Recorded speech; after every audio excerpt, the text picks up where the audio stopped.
देखिए, कहीं ना कहीं जो ग्रेटर नोएडा की वो खौफनाक रात और सिस्टम की नाकामी जिसने एक इंजीनियर को मौत के घाट उतार दिया, उसकी जान ले ली। ये हम इसलिए कह रहे हैं क्योंकि उस रात अगर सिस्टम संजीदा होता तो उसकी चीख पुकार अगर सिस्टम सुन लेता तो शायद आज सॉफ्टवेयर इंजीनियर युवराज मेहता जिंदा होता। इंजीनियर युवराज की कार पानी से भरे दलदल में गिर गई। मौके पर प्रशासन का पूरा अमला पहुंचा, लेकिन युवराज को बचाने के लिए गड्ढे में उतरने की हिम्मत किसी ने नहीं दिखाई। आज एनडीआरएफ की टीम ने युवराज की कार को गड्ढे से बाहर निकाला है। सवाल यही है कि क्या युवराज को बचाया जा सकता था? क्योंकि जिस तरह से 100 से ज्यादा लोगों की टीम वहां पर पहुंची, उम्मीद तो यही थी कि शायद युवराज को बचा लिया जाए, क्योंकि 1 से 1.5 घंटे का वक्त था जब टीम वहां पर मौजूद थी, लेकिन उसके बावजूद भी उसे बचाया नहीं जा सका। एक रिपोर्ट देखिए। ये दो तस्वीरें इंसानियत पर सवाल है। सवाल प्रशासन की जिम्मेदारियों पर, सवाल एसडीआरएफ एनडीआरएफ प्रशासन की रेस्क्यू टीम पर है। सवाल ये कि युवा टेक एक्सपर्ट की मौत का जिम्मेदार कौन है।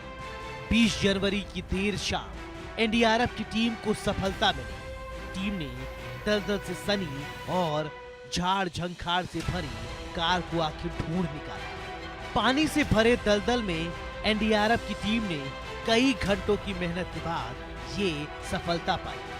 काश ये तत्परता, ये जिम्मेदारी समय रहते निभाई गई होती तो आज 27 साल का युवराज मेहता जिंदा होता। रेस्क्यू टीम की वाहवाही हो रही होती और एक पिता के बुढ़ापे का इकलौता सहारा बचा लिया गया होता।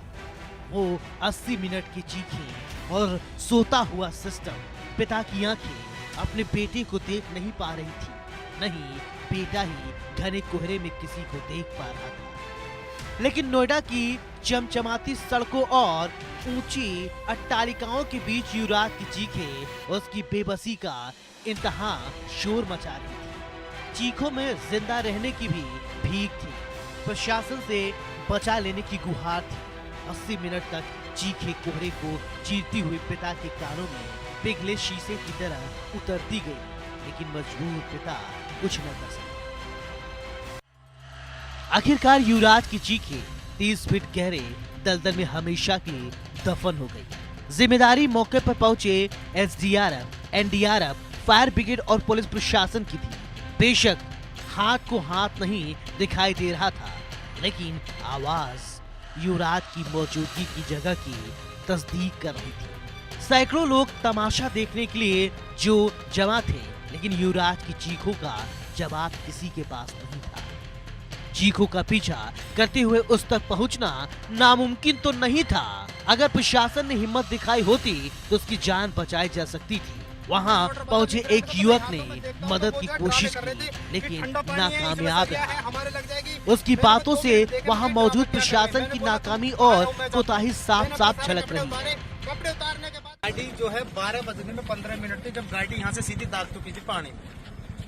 गाड़ी पानी में गिरने के बाद लगभग 2 घंटे गाड़ी में जो लड़का था उसमें गाड़ी भी नहीं डूबी थी, नहीं वो लड़का डूबा था। 2 घंटे उस लड़के ने अपने फोन की टॉर्च जला के रोड पे जितने भी लोग चल रहे थे उनसे मदद मांगी थी कि भाई मुझे बचा लो प्लीज। जितने यहाँ पे लोग खड़े थे 100 प्लस लोग थे यहाँ पे, उनसे भी मदद मांगी थी। फायर ब्रिगेड वाले भी आगे थे, पुलिस प्रशासन भी था यहाँ पे, कई गाड़ी पुलिस वालों की भी थी। ठीक है जी, कोई भी उसे नीचे बचाने के लिए नहीं तैयार, जबकि उनके पास सेफ्टी जैकेट भी थी, छोटी नाप भी थी, रस्सा भी था। कोई भी उसे बचाने के लिए नहीं दागा। लास्ट जब मैं फ्लिपकार्ट में काम करता हूँ तो मैं 1:45 में मेरा ऑर्डर बाजा ली ग्रांड का, तो मैं यहाँ तो मैं देखता हूँ तो वो जो है ड्रामे कर रहे थे कि ठंडा पानी है, इसमें सरिया है, हमारे लग जाएगी। मैंने 2 मिनट देखे, मैं कहीं ड्रामा क्या कर रहे हैं। मैंने बोला तुम बाहर आओ, मैं जाता हूँ। मैंने अपने सारे कपड़े उतारे। कपड़े उतारने के बाद मैं अंदर जाके देखता हूँ, मैंने अपना रस्सा बांधा कमर में। मैं कम से कम 50 मीटर भीतर गया रस्सा बांध के। मैं देख के आया, ना तो लड़का था ना ही वो गाड़ी थी।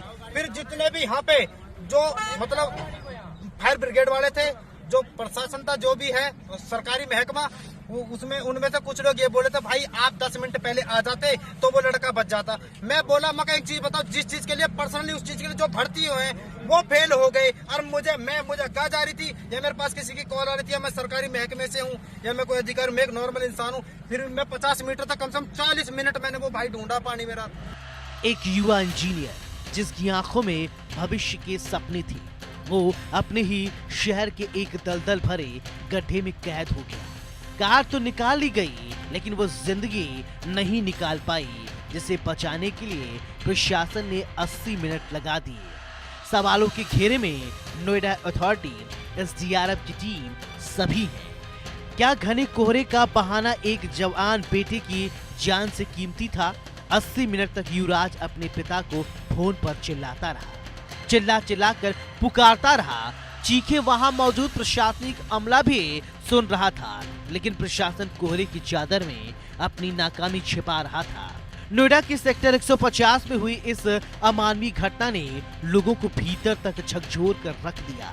पिता ने प्रशासन और नोएडा प्राधिकरण को जिम्मेदार ठहराया। लोग सॉफ्टवेयर इंजीनियर युवराज मेहता को न्याय दिलाने के लिए सड़कों पर उतर आए। मुख्यमंत्री योगी आदित्यनाथ ने इस मामले में एक्शन लिया। घटना की जांच 3 सदस्यीय एसआईटी को सौंप दी गई। जांच रिपोर्ट 5 दिनों में सौंपी जाएगी। लेकिन जा चुका युवराज अब इस दुनिया में तो कभी लौट कर नहीं आएगा। सोचिए उस पिता के दिल पर क्या गुजरी होगी, जो सिर्फ चंद फीट की दूरी पर खड़ा अपने लाडले की आखिरी सांसों को महसूस कर रहा था। हाथ फैलाए बेटी को बचाने की गुहार लगा रहा था। क्या आधुनिक भारत के स्मार्ट सिटी नोएडा में ऐसी तकनीक नहीं थी एक धंसते हुए इंसान को निकाला जा सके? Bureau report, India news.